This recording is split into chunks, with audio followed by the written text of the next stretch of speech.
This retro handheld is freaking cheap, you guys. I'm telling you right now, in the first 5 seconds of the video, this might be one of, if not the best handhelds that you can buy for the price. It's like $100. But that's not even the best part. The best part is, well, sit tight and keep watching and I'll tell you the best part.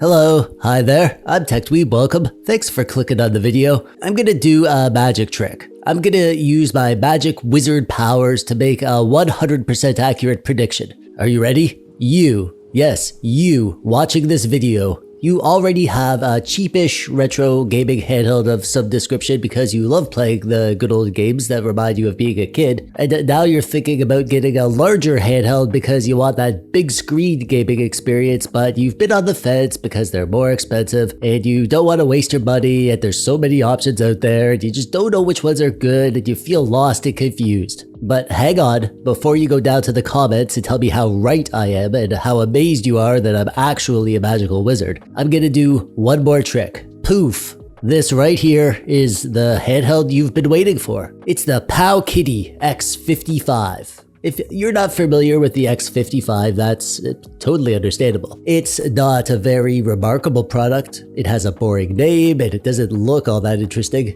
Just another run-of-the-mill handheld, right? Well, no, that's not right. And you're foolish for assuming that. It has a big, beautiful screen, solid controls, good software, good speakers, built-in Wi-Fi and Bluetooth, all for around...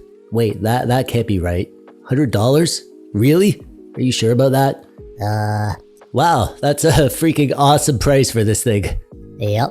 This PowKiddy X55 was sent to me by Go Game Geek. I should say that they're a good store with good prices, and if you want this, you should buy it from them. I don't care what you do. Apart from subscribing to TechDweeb, of course. Let's talk about the hardware first. And there's a lot to talk about here. On the front, we have dual analog sticks, D-pad, face buttons, start and select, and volume buttons. The D-pad and face buttons are both really good. This is exactly the kind of feeling for a D-pad and buttons that I like. It's membrane, but it has a subtle tactile bump. The sticks are pretty good. They're just kind of standard Switch style sticks. These are a good trade-off between usability and size.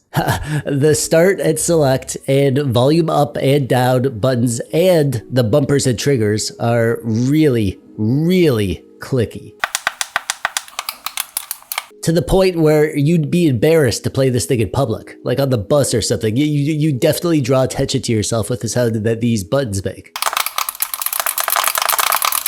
So just go into this knowing that you won't be playing this in bed next to your sweetheart, or your mom, if you sleep in your mom's bed, like I do. As for I/O, underneath we get 2 SD card slots. There's one system card and one games card. On the top we have a power button, USB-C hole for charging, mini HDMI hole for video out, which does work just fine, OTG hole for attaching stuff, controllers or whatever, and a headphone jack and a reset button. So overall, apart from a few strange design decisions and super loud clicky buttons, the controls are pretty darn good. There's no deal breakers yet.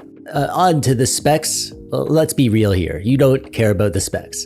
The specs parts of my videos are always the most skipped parts. I'll show the specs on the screen. You can pause the video and read these if you want to, but chances are you don't care, so you might as well click the subscribe button while you watch this video of my cat playing the X55 instead. As for the way it looks and sounds, let's start with the blue plastic. This is one of the biggest downsides of this device, in my opinion. First of all, it doesn't have a great feel. It feels kind of cheap and overall a bit hollow.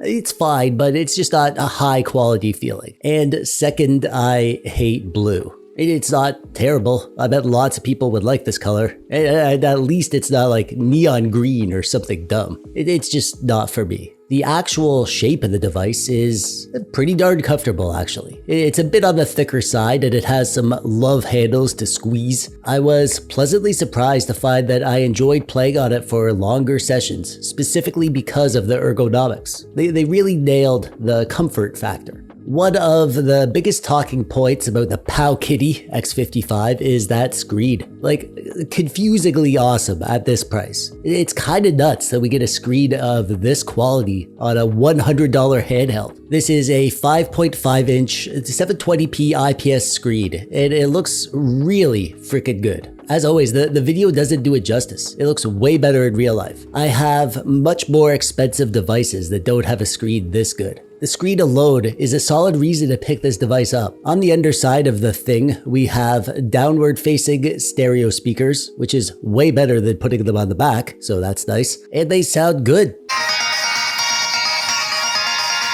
It's not the booming, bassiest sound in the world, but it's crisp and clear and loud enough, and overall I'd say it's above average. I've heard different things about the system on this device. I can say that mine came with MULEC and it's working as I would expect based on the hardware. I'm really happy with the way they have it set up out of the box. They've chosen a nice theme for Emulation Station with a few others to choose from. The games all have box art and screenshots pre-scraped, and all of the systems are pre-set up to use good emulators, and for the most part, everything works as it should. Even the systems with the standalone emulators like Dreamcast and Sega Saturn and Nintendo DS and PSP all ran fine, configured properly. No control issues or anything, the hotkeys worked. So often on these cheap emulation devices, we get them preloaded with ROMs, but the ROMs list are a total mess. My expectations going into this were super low, but I gotta give this a shout out. This is a really great ROM set. It's neat and organized with nearly complete North American English ROMs for all the older systems. I say nearly because I did notice a few missing NES games. That system wasn't complete, but apart from that, everything up to Nintendo 64 is gonna be a full ROM set. My version that I got from GoGameGeek is 128 gigabytes, so we're not gonna get a crazy amount of the higher end stuff, but even still, they managed to put on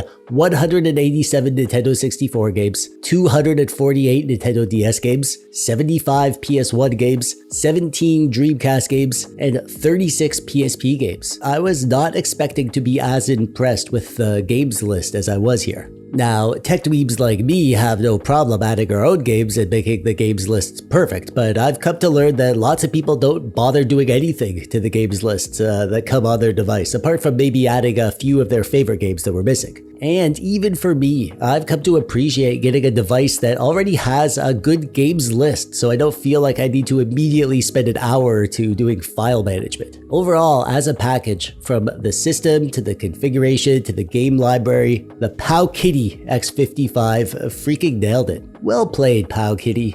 Well played. Speaking of well played, how well do the games play? Well, about as you'd expect considering the guts of this thing. It's good performance at this price point though, and there's not much to complain about. PS1 is no problem, you can play any PS1 game without issue, lots of them on here too. For Nintendo 64, I was playing Cruisin' Exotica, which is a hard to run game, and it was running at full speed. But I should mention that Cruisin' USA didn't run at full speed, so not every Nintendo 64 game will run at full speed out of the box. However, in general, I had a great time playing Nintendo 64 on the X55. Nintendo DS games ran perfect in the standalone Drastic emulator. I really like DS emulation, even on devices without a touchscreen, because we could use the thumbstick as our stylus, and the DS was a great system with a ton of great games. I added Panzer Dragoon for Sega Saturn, because we didn't get any Sega Saturn games with this build, and I wanted to make sure it worked, and it did. It ran amazing through the standalone Yamasenshiro emulator.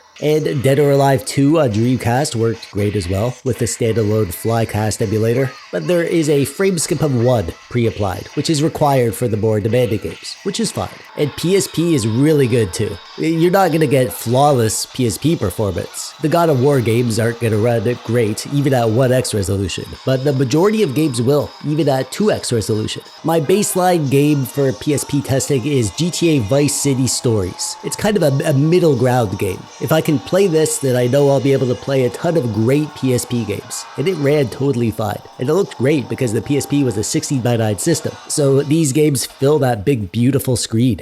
And that's it for the higher end stuff, but even if you're not interested in most of that, going back to the older retro systems, there is a good reason to buy this device. This freaking screen, man. I know I've already talked about it a bunch, but from a retro gaming perspective, this is a super enjoyable way to play old games. We just get so many pixels to work with. You can use integer scaling and still get a nice big image, but at 720p you won't notice much pixel distortion even without integer scaling. On larger screens, I like to apply shaders to make the games look like they're on an old CRT monitor, and the X55 is powerful enough to handle that. Lately on widescreen devices, I've been enjoying stretching the images for the 4x3 systems just to get them a little bigger. Not to the full 16:9 ratio, that's too much stretch, but just to like a 3:2 ratio. That gives us a little bit extra screen real estate without getting super stretchy. It's the good middle ground. For these old systems like Atari, Game Boy, NES, Arcade, Sega Genesis, CPS 1, 2, and 3, Super Nintendo,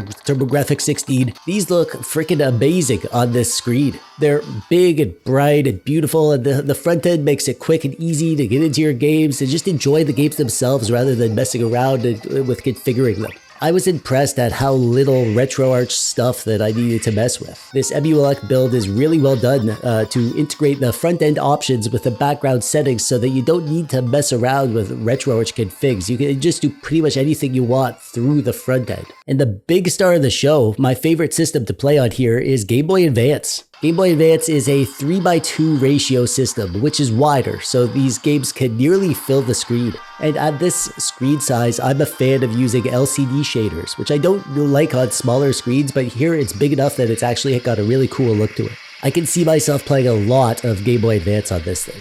So, is the PowKiddy X55 for you, is the question. If you're looking to spend about $100, if you've been in the market for a bigger device, or if you just want a device that has an amazing screen that'll make your games look as good as they can, well then yeah, this device is probably the best choice right now at that price. The X55 gets a lot of things right. Their performance is good enough to enjoy a lot of stuff, even some higher end stuff, and the stock operating system is good, and the icing on the cake is that it comes with an awesome ROM set that's ready to go right out of the box. However, if you need more power, if you're going to be upset that you can't play that one specific hard-to-run Nintendo 64 game or PSP game, or if you're a stickler for the control feel and these super clicky shoulder buttons are going to get on your nerves, or even if it's too big for you, if you want something more pocket-friendly, then maybe this isn't going to be a good choice for you. There's lots of other devices at around $100 and you might be able to find one that fits your needs better. But for me, I'm super happy with this thing. The biggest downside for me is the color. If this was like white or gray or orange, man, I'd be all over this thing. But even as it is, I really love it. So I'm gonna give the PowKiddy X55 13 PowKiddy X55s out of 16 with an official TechDweeb declaration of retro gaming perfection and a bonus seal of bang for the buckness. And that brings us to the end. What do you think of the PowKiddy X55? Let me know if you have any questions in the comments below. If you like this video, you might enjoy watching my recent review of the PowKiddy X28. That's another interesting new device by PowKiddy. There's a link to that video on the screen right now and in the description below. And that's it from me. I'm TechDweeb. Thanks for watching. Bye-bye.